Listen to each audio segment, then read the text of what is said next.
the Susquehanna River today with my buddy Jed, and he's got his personal best river smallmouth here by weight. What'd it weigh, buddy? It's weighed 5.5 pounds. Nice. Very cool. You measured that on a Boca? Yep. That thing is huge. Yeah. Look at the gut on that. Goodness. Awesome. Tell us how you caught it. Well, we're exploring a new winter pool here, and we fished it yesterday, got a few decent fish. Today I came back to it, and the first cast I got a smaller fish, and the third cast I got this one. But dead sticking, just real slow drift on a jerkbait. This one probably hit after about 1.5 minute pause, single twitch, and thump. I felt a good crisp, good crisp take there. Very nice. Give us an idea of what the structure is that we're fishing. This is it's a big kind of cove area, a big eddy that darts out into the main stem of the river.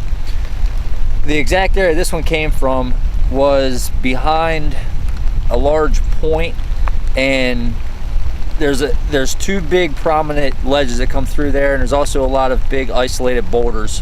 We noticed them yesterday just from sight fishing, standing and seeing. We had higher visibility yesterday. Today, of course, you can't see as much with the rain, but yeah, just focused on that area, and and set the boat up to where the jerkbait would pendulum swing down, just drift down behind the boat a little bit. So it was on the bottom of some trenches in between two ledges is generally what we're looking at. Yeah. Very cool. Current protected water. Very nice. Well, let's hold this sucker up again. Very beautiful fish. 5.5. All right, let's go ahead and let her go. Nice catch, Jed. Thank you. There she goes. Zoom. Oh, she's coming right back to you. You're not sure which way to go. In between my legs. Right underneath me. Bonk. She just bumped into me. There she goes. Cool. You look right pretty on. wet, dude. You want one of my hats? I brought one for you. Yeah, if you don't mind, that would be excellent. This is a real nice for keeping the rain off of you. Cool. You look like you're pretty soaked. Yeah. This one's not doing the job. Thank you. Yep. All right, let's go get some more, bud. There we go.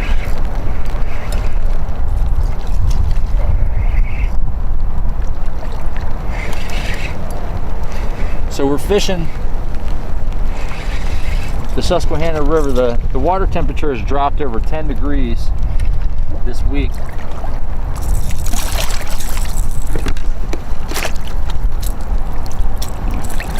Good fish. We've been fishing jerkbaits the last few weeks and doing well. Last week, before we had this plummet in water temperature, we could really move these things, and they would hit it sometimes on the rip or retrieve back, moving really fast. Today we've had to slow way down and just let them kind of drift, almost motionless every now and then with a little twitch, maybe every minute or 2 minutes sometimes. This one did hit on a twitch, but otherwise a very slow, long retrieve.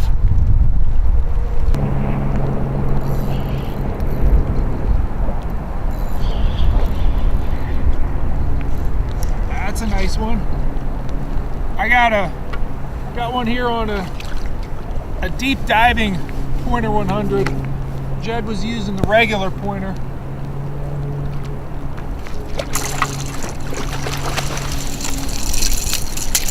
Yep, that's why we come out here on a cold, rainy day. Thick fish. I was just sitting there. I was doing a tactic that I call lowering it down in current. It was probably on a very slow drift through these ledges for, I don't know, it took a couple minutes. But I quartered it up there, and it was probably 10 minutes later that it had drifted to there. And the structure was deep, and as it was coming up, shallow. And we're anchored.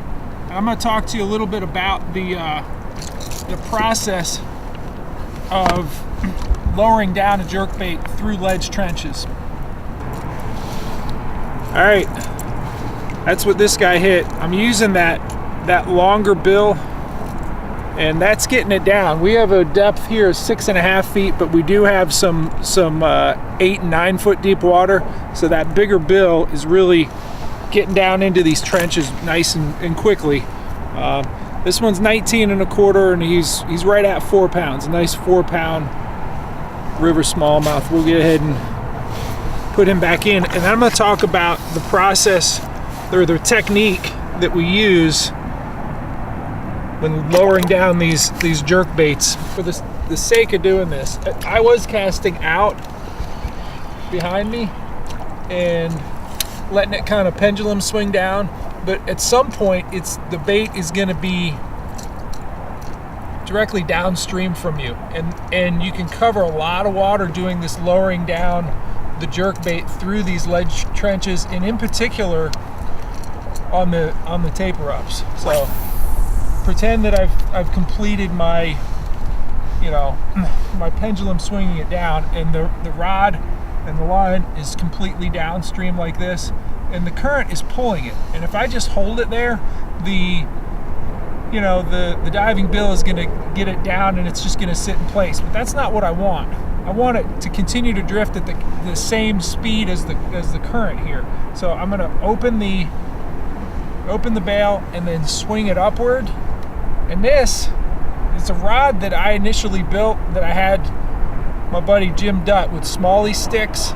He builds rods himself and sells them. He has a custom rod business. He redid this one because I had some break off, and I'm gonna let him talk about that. We were out a couple weeks ago here.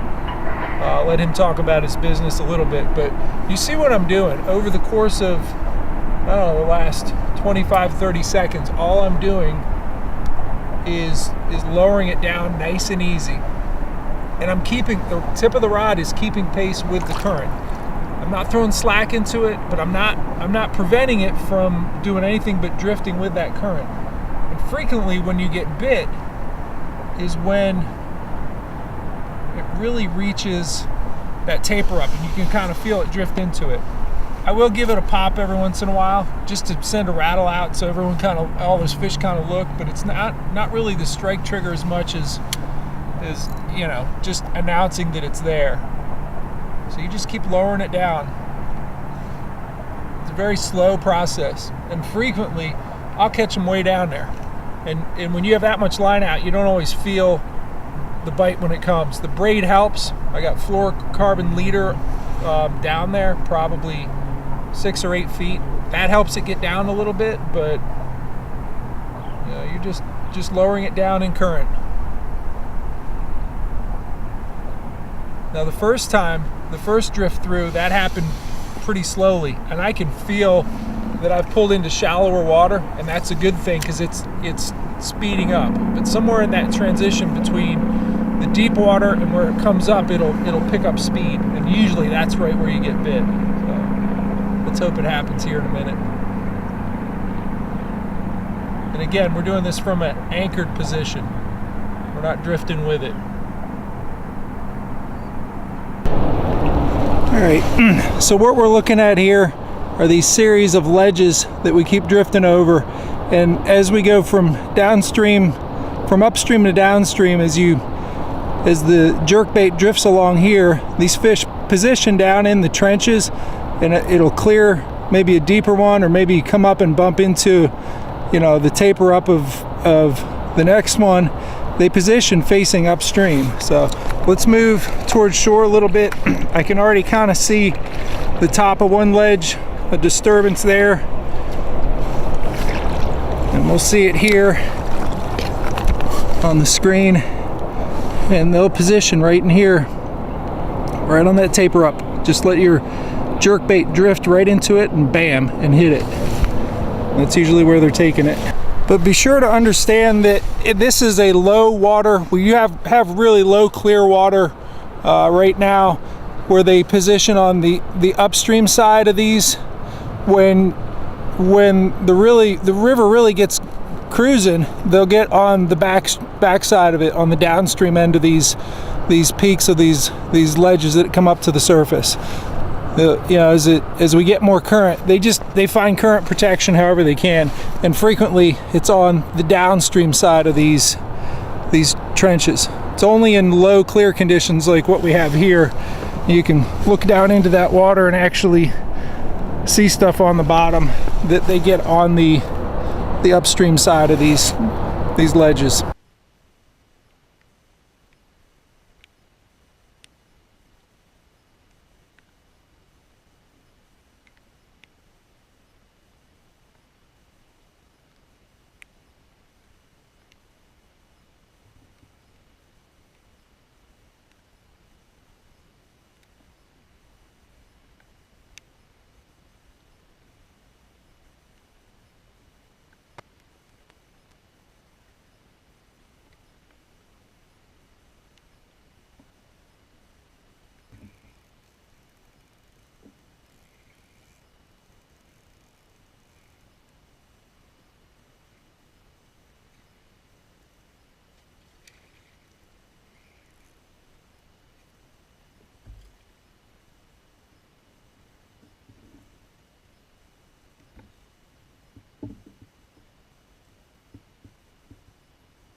So here's a quick sort of top-down view of where I was today, and what I want to do is to illustrate the path that my jerkbait took, so you understand the difference between.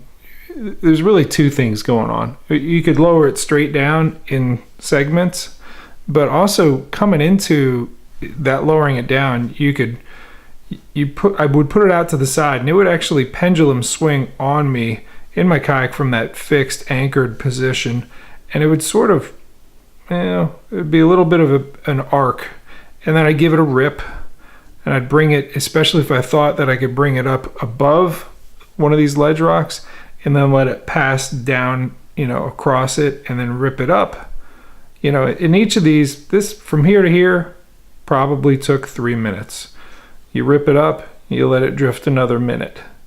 You rip it up, it's 2-3 minutes.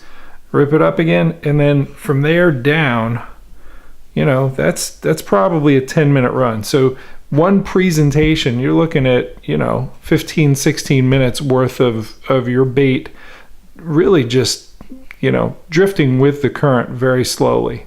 And this whole area had very slow current. Maybe not near the surface, up near the top there was some faster water, but once you got into this area here, you know, the bait would linger in there quite a long time. So, and again, most of the bites that we got were just on the upstream side of any of these ledges. You could feel it kind of coming through that deeper water, and you'd feel a bump into that ledge, and usually soon after you'd just feel that, you know, in 40-degree water, you don't even always feel the bite like Jed did with that 5.5 he caught. Sometimes you just feel the fish is just sort of there throbbing on it. So lowering it down and a pendulum swing. Give it a try. I'm Jim Dutt, owner builder of Smallie Sticks. As Jeff said, I rebuilt this rod for him, basically put new guides on them. And the guides that I used are microwave guides that are built by American Tackle Company. They were designed by Doug Hannon, the bass professor. And what these guides do is it takes the line from this capture guide and it transitions it to a straight line. And when it hits that straight line, it eliminates all the line friction through the guides as it goes out. What that does is it makes your casting so much more effortless, and actually you do get more distance out of your cast. And as Jeff will attest, you do get some distance, and they are so easy to cast.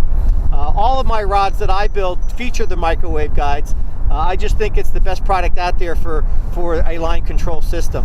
I started building rods about 3 or 4 years ago, and the reason I did was because when I went to buy rods, fishing from a kayak, I couldn't find a rod specifically that I wanted for my needs. And I'm kind of short in stature, and I like short butts or short handles on my rods. So what I was able to do is build shorter rods. That way it doesn't hit my paddle. I can eliminate that problem. And I also like Tennessee handles, so I build my rods with majority of them with a Tennessee handle, and I just tape it on. But my rod blanks are made by top quality companies. I use St. Croix blanks, Lama Glass, Phoenix, MHX. So all of my blanks are guaranteed, and I guarantee my work also. So the next time you're looking for a new fishing rod, why not get one built the way you want it? Get a custom rod from Smalley Sticks. Thanks.